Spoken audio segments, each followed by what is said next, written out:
Investing Lesson 4: Risk Tolerance and Your Personality.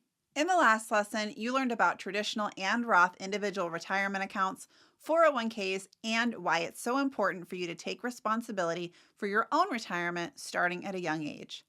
In this lesson, you're going to learn about risk tolerance and how your personality and experience can influence how you decide to invest in the future. Before we get into the lesson, it's important to point out that everyone is unique and won't necessarily fit into one specific category. You may have some overlap in categories depending on your personality and life experiences. Understanding your personal background will play a big role in what type of investor you become. Your life experiences, age, investment goals, your parents' income level, your social circles, inherited behavioral traits, and how long your money will be invested are all things that influence your thoughts around money and how you view risk versus reward when it comes to your approach with investing. Let's talk about risk tolerance. Some investments are like roller coasters and go up and down in value quickly. Risk tolerance is the amount of risk you're willing to take in hopes that your investment will pay off. Crypto and stocks can go up and down drastically from one day to the next and are considered high-risk investments. Government-issued bonds are considered low risk because they have guaranteed returns. Let's talk about 3 different types of investors: conservative, moderate, and aggressive. Conservative investors tend to be older people who don't want to risk losing money they worked their whole life to earn. They tend to prefer investments that are liquid, which means they can easily be converted into cash. Liquid investments are products like bank certificates of deposit, also known as bank CDs, money market accounts, U.S. Treasury bonds, or savings bonds.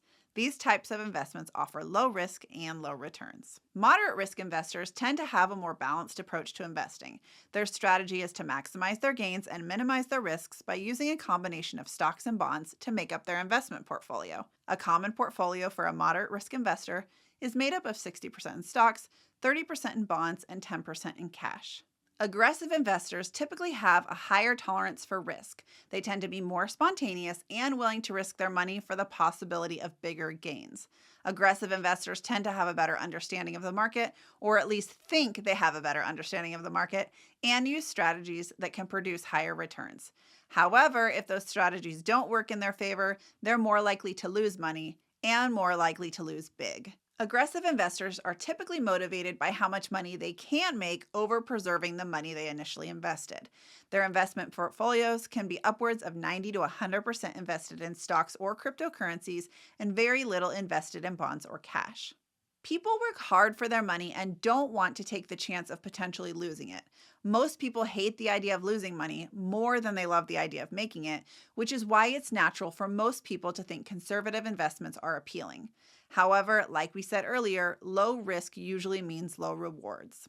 Your goal should be to grow your retirement account as much as possible so that one day when you need it, you'll be able to not only support yourself, but actually have money to enjoy your life. The last thing you want to do is barely be able to pay your bills, unable to afford traveling anywhere, or have to eat top ramen every day because you didn't put money aside for retirement. Unfortunately, that's a common scenario for most senior citizens in America. According to the Social Security Administration, if we take 100 people at the start of their career and follow them for the next 40 years until they reach retirement, 1 will be wealthy, 4 will be financially secure, 5 will continue working not because they want to, but because they have to, 36 will be dead, and 54 will be broke and have to depend on friends, family, relatives, and the government to take care of them. The goal of this entire course is to help you be in the top 5%. Nobody wants to keep working after retirement because they have to.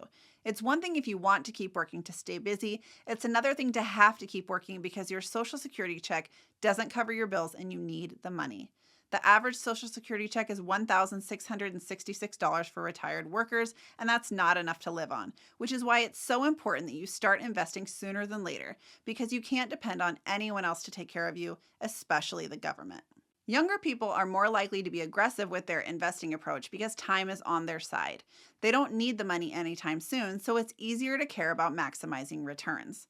As people get older, they tend to become more conservative with their investing approach because they have less time to make up for any potential big losses. People tend to naturally move into a moderate risk approach in their 40s and eventually a conservative approach in their 50s as they get closer to retirement and can't risk losing the money they need to get them through the rest of their lives. These are general examples of what most people tend to do. Obviously, you can invest however you want to. It all comes down to your personality and risk tolerance. It's important to remind you that investing for your retirement is a long game. This isn't investing to get rich in 2 to 5 years. You'll be building wealth by investing for 40 plus years. The stock market will go up and down many, many times throughout your life.